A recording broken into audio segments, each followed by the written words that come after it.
যিশু শুনিয়া কইলেন, এ পীড়া মৃত্যুর জন্য হয় নাই, কিন্তু ঈশ্বরের গৌরবের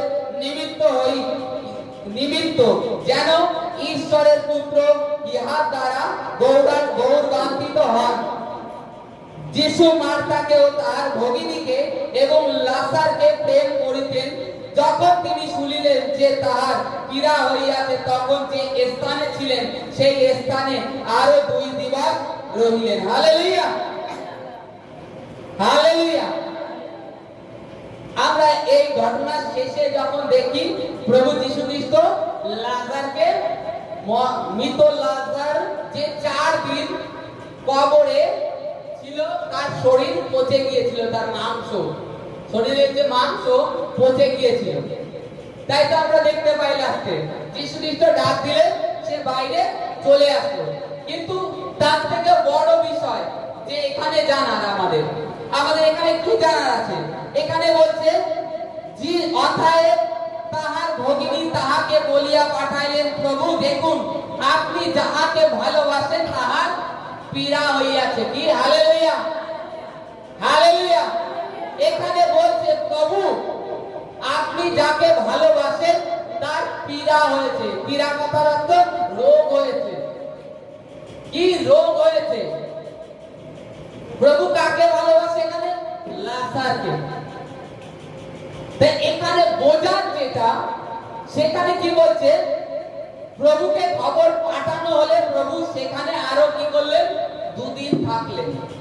যীশু খ্রিস্ট কিন্তু ভালোবাসেন, তার সত্ত্বেও তার রোগের কথা শুনে আরো 2 দিন অপেক্ষা করলেন, তিনি দেরি করলেন। তিনি ঝট করে চলে আসলেন না সংবাদ শুনে যে লাজারের শরীর খারাপ হয়েছে, আমাকে যেতেই হবে। সে কিন্তু তা করেনি প্রভু যীশু খ্রিস্ট। সেখানে প্রভু যীশু খ্রিস্ট আরো 2 দিন শান্তি ভাবে থাকলেন। তিনি কোনো উত্তেজিত হলেন না। শুনেছেন লাজারের পীড়া হয়েছে, তা সত্ত্বেও ওয়েট করলেন। এখানে ওয়েট করার কি কারণটা? কি কারণ হচ্ছে যেন ঈশ্বরের মহিমা হয়। কি? ঈশ্বরের মহিমা হয়। আজকে আমাদের ক্ষেত্রে যেটা ঈশ্বর কি আমাদেরকে ভালোবাসেন না? ঈশ্বর কি আমাদেরকে প্রেম করেন না? যোহন লিখিত সুসমাচার 3:16 লেখা আছে, ঈশ্বর জগৎকে এত প্রেম করলেন যে তার একমাত্র পুত্রকে দান করলেন, যে তাহাতে বিশ্বাস করে সে বিনষ্ট না হয় কিন্তু অনন্ত জীবন পায়। ঈশ্বর ভালোবাসেন। এখানে বাইবেলে স্পষ্ট লেখা আছে তিনি ভালোবাসেন। তা প্রভু যীশু কি আমাদেরকে ভালোবাসেন না? ঈশ্বর ভালোবাসেন।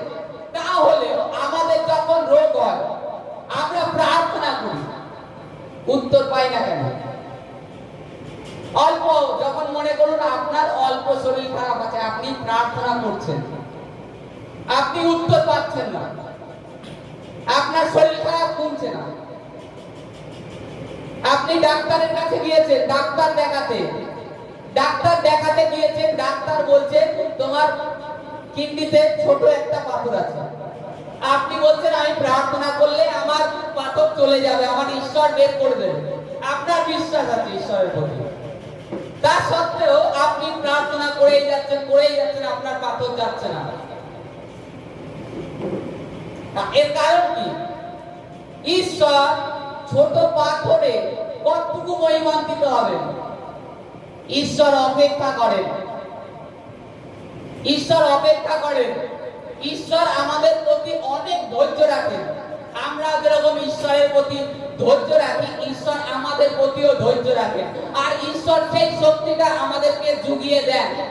এই কারণে আমরা আমাদের ব্যাধিতে ধৈর্য ধরে বসে থাকতে পারি ঈশ্বরের প্রতি বিশ্বাস নিয়ে। হয়তো বলতেন আপনি তখন ধন্যবাদ দিতেন যে আমার হচ্ছে একটা পাথর ছিল, ঈশ্বর বের করে দিয়েছে, ধন্যবাদ করি প্রভুর মহিমা এতে হচ্ছে। কিন্তু ঈশ্বর আরো মহিমা চান, ঈশ্বরের আরো মহিমা হোক। আজকে লাজারের জীবনে যীশু খ্রিস্ট যখন পীড়িত ছিলেন তখন গেলে কিন্তু ভালো হয়ে যেত। কিন্তু যীশু খ্রিস্ট কেন ওয়েট করলেন? লাজার মারা যাওয়ার পরে 4 দিন পরে গেলেন, 4 দিন পরে গেলেন, যে লাশের মাংস শরীরে যা গলে গেছে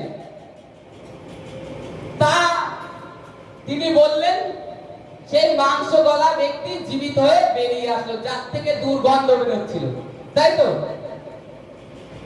ঈশ্বর এটাই দেখাতে চান আপনার মাধ্যমে।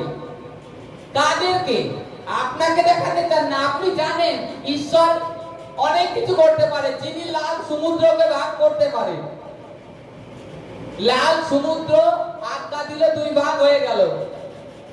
যিনি জলদস্যু ভাগ করতে পারে, আপনি জানেন এটা, কিন্তু আপনার পাশের লোক জানে না। ঈশ্বর তাদেরকেই জানাতে চায় যে দেখো আমি কি করতে পারি। আজকে তোমরা যারা একটা টিউমার এভরিথিং যা হচ্ছে অপারেশনের জন্য আগে ছুটে যাচ্ছ, তোমাদের বিশ্বাস নেই, তোমরা ঈশ্বরকে জানো না, তার জন্য এটা তোমাদের জীবনে হচ্ছে। ঈশ্বর এটাই আপনার মাধ্যমে আমার মাধ্যমে দেখাতে চায়। যদি আমরা ঈশ্বরে বিশ্বাস করে দাঁড়িয়ে থাকি, তবে ক্যান্সার কি, তার থেকেও বড় বড় ব্যাধির থেকে ঈশ্বর আমাদেরকে বের করে নিয়ে আসে, আর এতে ঈশ্বরের মহিমা হয়। যীশু খ্রিস্ট খালি লাজারকে আর মার্থাকে আর মরিয়ামকে ভালোবাসতেন না, খালি আমাদের প্রত্যেককে, সবাইকে তিনি ভালোবাসেন, প্রত্যেককে আমাদেরকে ভালোবাসেন প্রভু। মার্থাকে লাজারকে যেরকম ভালোবাসেন, সেরকম ভালোবাসায় তিনি আমাদেরকেও ভালোবাসেন। আমাদের প্রতিও তিনি ধৈর্য ধরেন, তিনি ওয়েট করেন।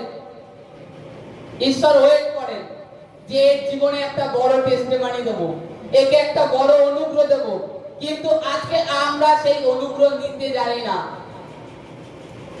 নিতে এখনো শিখিনি যে ঈশ্বর কি চাচ্ছেন, ঈশ্বরের চাওয়া কি।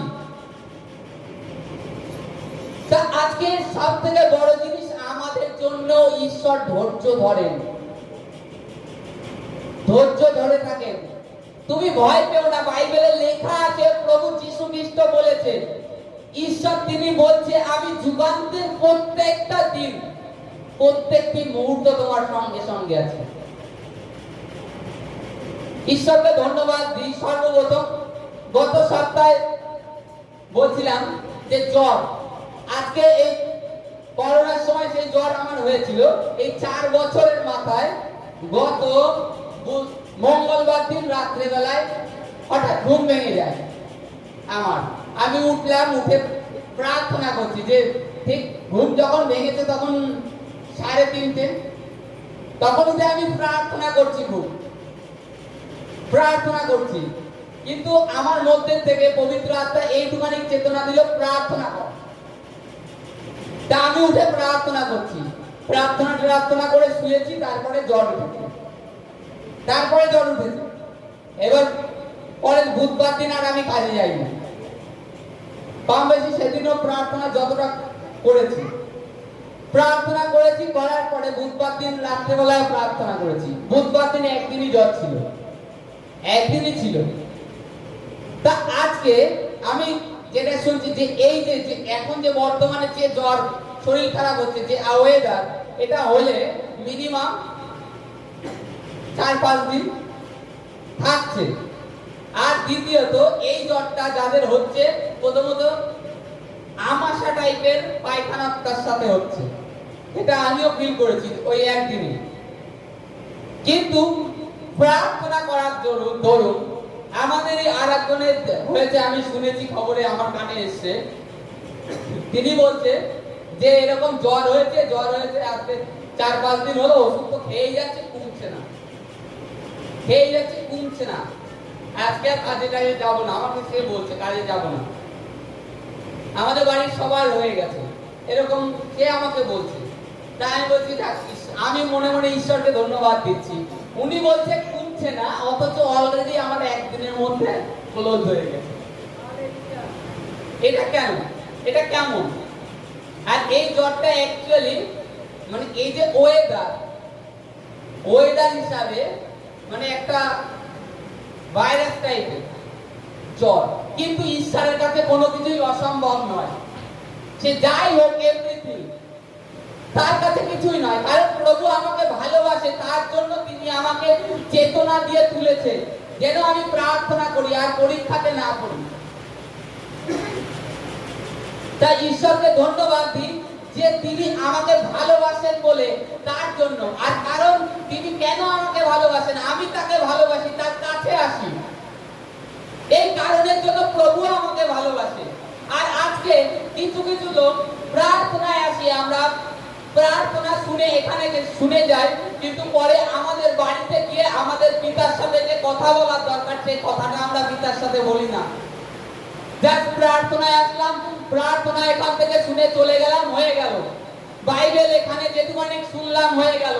আমাদের যে বাইবেল পড়তে হয়, ঈশ্বরের সাথে কথা বলতে হয়, এটা আমরা করি না। এই কারণের জন্য আমাদের জীবনের উত্তর আসতে দেরি হয়ে যায়।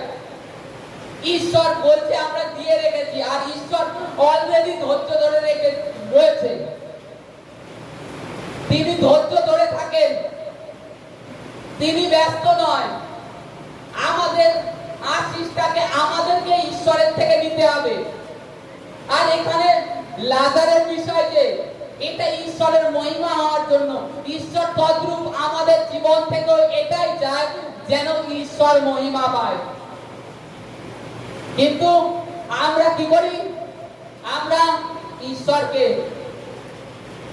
দিই ভার, আমরা ঈশ্বরকে ভার দিই না তা না, দিই, কিন্তু যেভাবে দেওয়ার দরকার, যেভাবে প্রার্থনা করার দরকার, কিংবা ঈশ্বরের সাথে পিতার সাথে যেভাবে কথা বলার দরকার, আমরা সেই কথা বলি না পিতার সাথে। আর এই কারণের জন্য আমাদের উত্তরে আমরা বঞ্চিত হয়ে যাই। আমরা ঈশ্বরের প্রতি বিশ্বাস রাখি না। গতকালকে মানে এতটা খারাপ লাগছে, মানে বুধবার দিন জ্বর ছিল, বৃহস্পতিবার দিন উঠে আবার কাজে গিয়েছি আমি। কারণ যেটা বাস্তবিক আমারও অর্থের প্রয়োজন, এই কারণের জন্য আমি ছুটে কাজে গিয়েছি। আমার অর্থ লাগবে, আমি ছুটে কাজে গিয়েছি। শরীর খারাপ, দুর্বল লাগছে, জ্বরটার কিছুই নেই, দুর্বল লাগছে, তাও আমি কাজে গিয়েছি। তা কালকে একটু খারাপ খারাপ লাগছিল, তাই বলছি পিতা আমি জানি তুমি আমাকে মারবে না, আর যদি মারো তো মারো।